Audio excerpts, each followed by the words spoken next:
Hi, it's Shannon Thickpen with Shine Yoga. We've looked at bow pose, B-O-W, but today I want to look at a one-leg bow pose with a strap. I have a yoga strap. If you don't have one, you can make one at home. Just get two neckties, tie them together. You don't have neckties, use two belts. Hook the two belts together because you need it to be long. Not necessarily for this pose, but in general, you want your yoga strap to be really long and so it's versatile. You can use your resistance bands. Just be really careful because those resistance bands can pop. If you're pulling it real tight and they slip off, it will really hurt. I've done it a few times, so I know.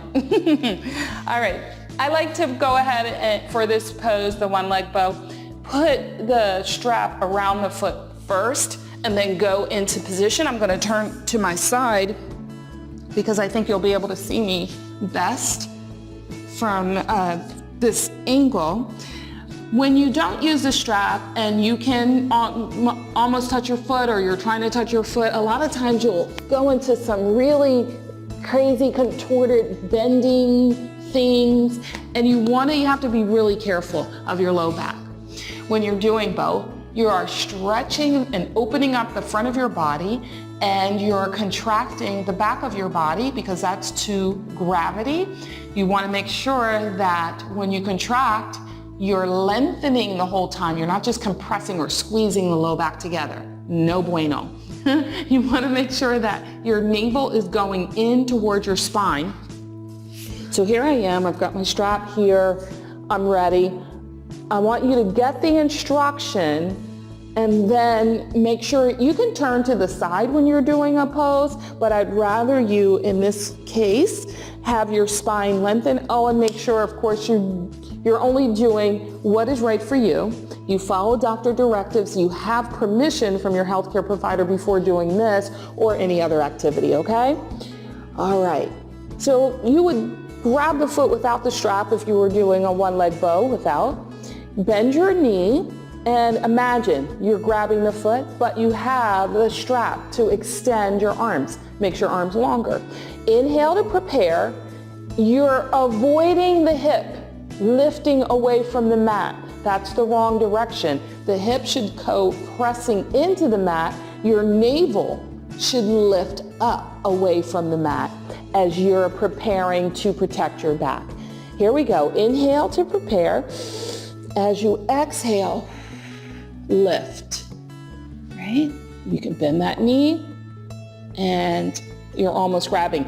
If your upper body, you don't have that mobility there, you can leave the arm lower to the mat or even all the way on the mat and focus on the grabbing of the foot. So you might have quite a bit of distance to go. Maybe you can touch your heel, right? But you want to avoid, like I said, contorting the body so that you can grab it. You want the spine to be lengthened, nice and long, and the chin is neutral, right? It's really not going so much towards the wall in front of you. Your gaze is inhale, exhale, depending on how high you can lift. And then we'll rest on that side, right? Inhale, exhale. The low back fatigues pretty quickly. So now, do I look comfortable? It feels really comfortable down here right now. But we're going to do the other side. Now I want to turn the other way so you can see it again from the other side. So I'm putting the strap around the foot to prep. If you're in a class and the class is moving faster than you, go ahead and take your time. Often, the entering a pose and the exiting of a pose or drill or weight lift is when the injury happens. So you want to be really mindful of that, carefully going into the transition from one thing to the next and coming out of whatever that thing is. Again, make sure your hips are not arching away from the mat, the front of your hips, the hip flexors need to press into the mat, draw your navel into the spine, and then you lift. You bend the knee, careful to keep your spine lengthened. You're not compressing here and turning to the side. That's why the strap is so important and so convenient to have. And your body will eventually become more flexible. Be patient, okay? Be patient, grasshopper. All right. You are lifting a little. Like I said, you may not lift that high, and that's okay. Maybe you lift more. And breathe, navel to the spine. You inhale to prepare, and exhale, lift. You're also getting the stretch in the front of the chest and shoulder as your shoulder blade comes in. Inhale, exhale, navel to the spine, and then lower. Okay? Let's try it again. I'm gonna stay on this side. Pretend that you're switching. Inhale, exhale, and lift. Maybe you'll grab the strap a little bit closer. It'll come a little bit closer. Feel that stretch, and then come down.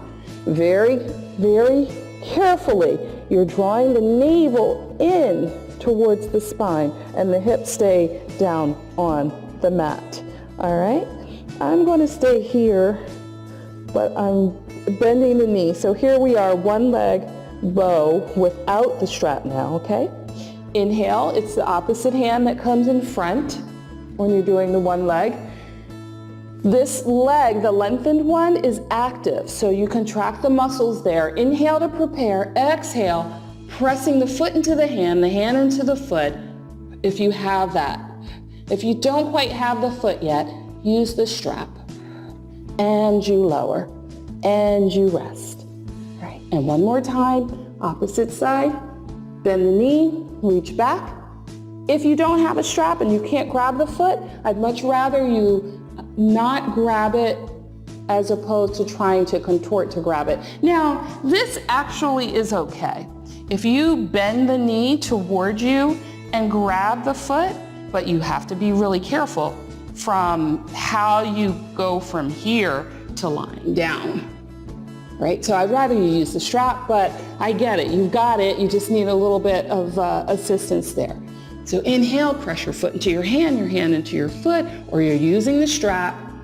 Inhaling, exhaling, back of the neck long, and lower down. Again, your upper body may, of the opposite arm, be on the mat. You might not be lifting that high, but that is the intention. You feel the body lengthening, even if it's not really lifting, so that someone observing you could see it, but you could feel your body lengthening, and you can feel the navel going to the spine. That's what you want to do and have that intention when you're doing the pose. Very, very good pose for stretching the front of the body, opening it up, because we, in our lifestyle, are not opening it up. So that's a great one for opening the entire front of the body and strengthening the entire back of the body. So just start where you are, do what you can. You do have greatness inside of you, and I believe in you. Namaste.